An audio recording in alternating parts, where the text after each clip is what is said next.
Row matrix. कहा जाता है ऐसा मैट्रिक्स, है ना, जिसमें केवल एक रो हो। ऐसा मैट्रिक्स जिसमें क्या हो, केवल एक रो हो, उसको हम लोग कहेंगे रो मैट्रिक्स। एग्जाम्पल के तौर पे जैसे कि ये आपका ए मैट्रिक्स एक रो मैट्रिक्स है, क्योंकि इसमें एक ही रो है, हाँ है ना, भले ही कॉलम 3 है उससे मतलब नहीं है, बट रो कितना है, एक है।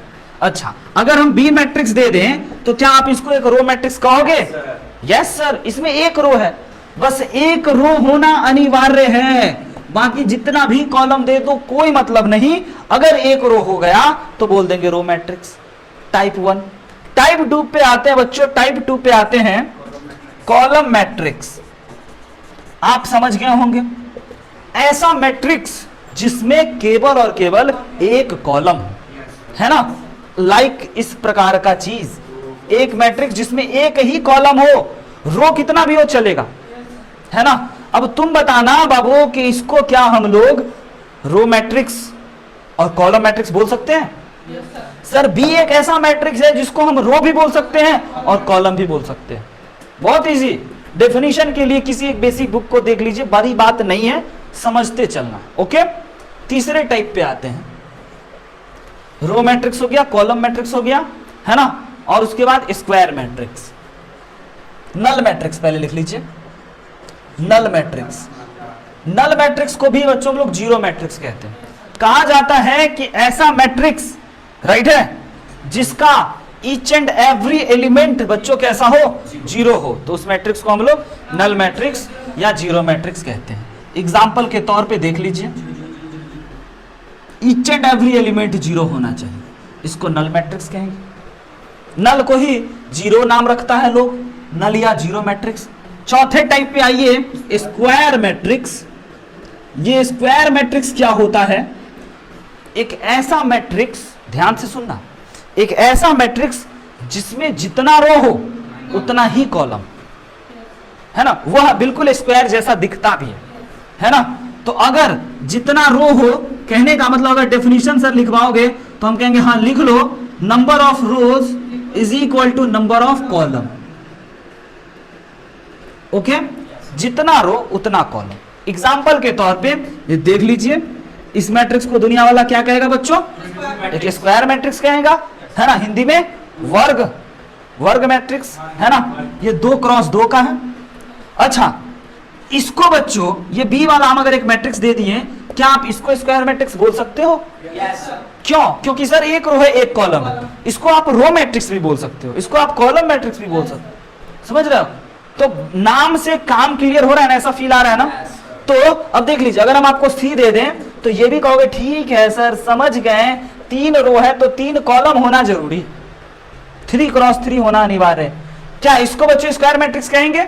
नहीं, क्योंकि सर ये रेक्टेंगुलर मैट्रिक्स है। कैसा मैट्रिक्स है?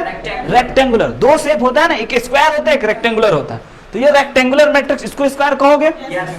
इसको स्क्वायर कहोगे? इसको स्क्वायर कहोगे? इसको? Yes sir. इसको? जरूर। और इसको?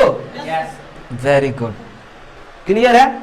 5 मिनट में बच्चों हम लोग निपटा लिए, नहीं तो कहते हैं लिखिए ऐसा मैट्रिक्स, है ना। आगे बढ़ेंगे, अगले पॉइंट जल्दी जल्दी फटाफट नोट कर लिया जाए। और अब लिखिए डायगोनल मैट्रिक्स।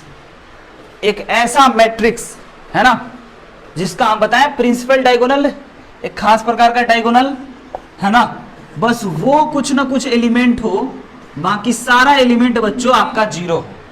देख रहे हो डायगोनल वाइज, देख रहे हो, ये एलिमेंट आपका कुछ ना कुछ है। और डायगोनल मैट्रिक्स भी एक स्क्वायर मैट्रिक्स होगा, एक स्क्वायर मैट्रिक्स होगा ना, तभी तो एक डायगोनल हो पाएगा। और ऊपर और नीचे दोनों 0 0 0 हो, तो इस मैट्रिक्स को हम लोग डायगोनल मैट्रिक्स कहेंगे। ठीक, सिंपल है। 2 by 2 में भी हो सकता है। देखिए, एक ये भी मैट्रिक्स है, ये और ये, तो इसका जो डायगोनली है, यही डायगोनल मेन है, डायगोनली है, ये आपका कैसा है, सेम बना दिए, वो अलग बात है, बट इसको डायगोनल मैट्रिक्स कहेंगे। इसको स्क्वायर मैट्रिक्स कहेंगे कि नहीं, ये बताइए पहले। इसको रो मैट्रिक्स कहेंगे, कॉलम मैट्रिक्स कहेंगे? नहीं, क्योंकि इसमें 2 क्रॉस 2 है सर, 2 रो है 2 कॉलम है। धीरे धीरे बढ़ते चलेगी बातें, है ना, धीरे धीरे हम लोग बातों को बढ़ाते चलेंगे। अगला, अब आपका आएगा बच्चों स्केलर मैट्रिक्स।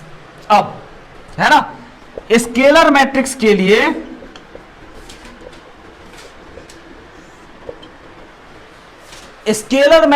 लिए सुनिए क्या कहता है।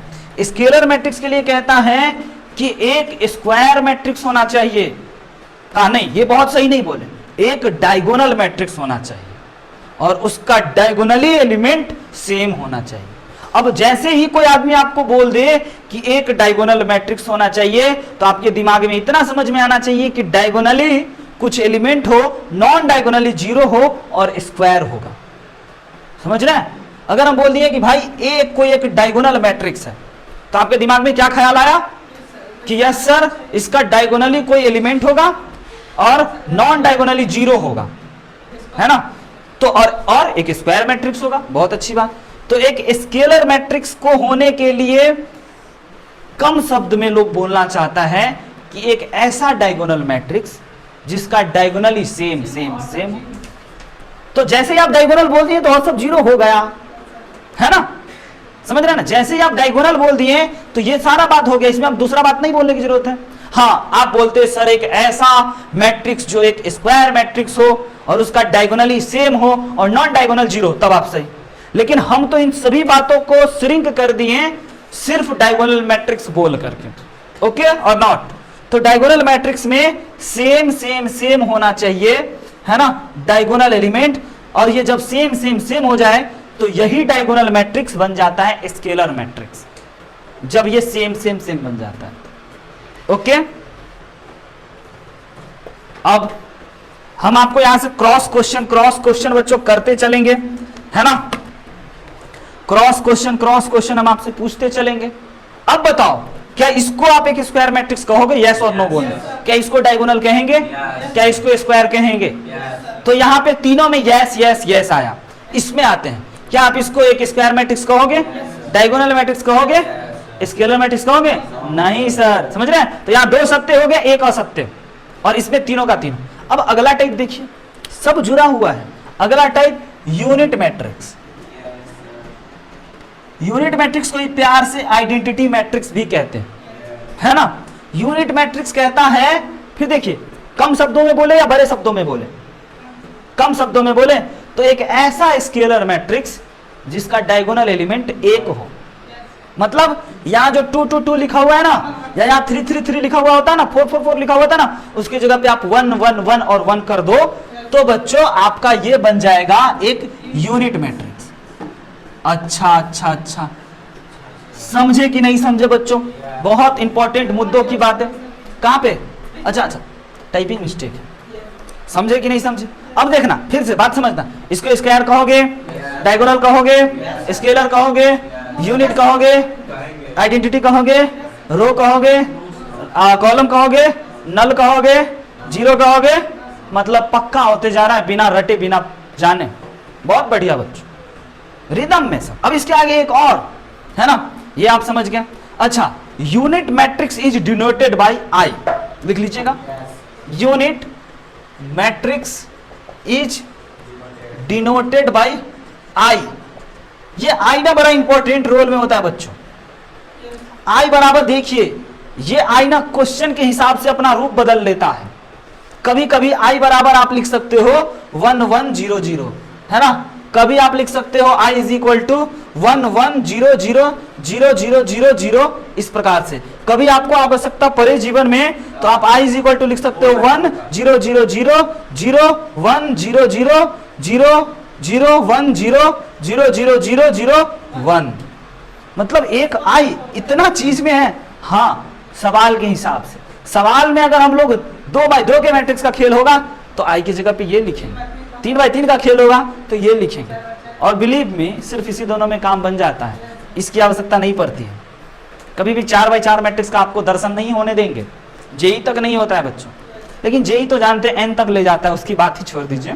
लेकिन इन जनरली 4 बाई 4 का क्या आप बात करते हो, एन तक खींच के ले जाता है, dot dot dot N dot dot dot N. नहीं समझे? ऐसे मुन्ना, है ना? A1 A11 A12 A13 A14 dot dot dot AN।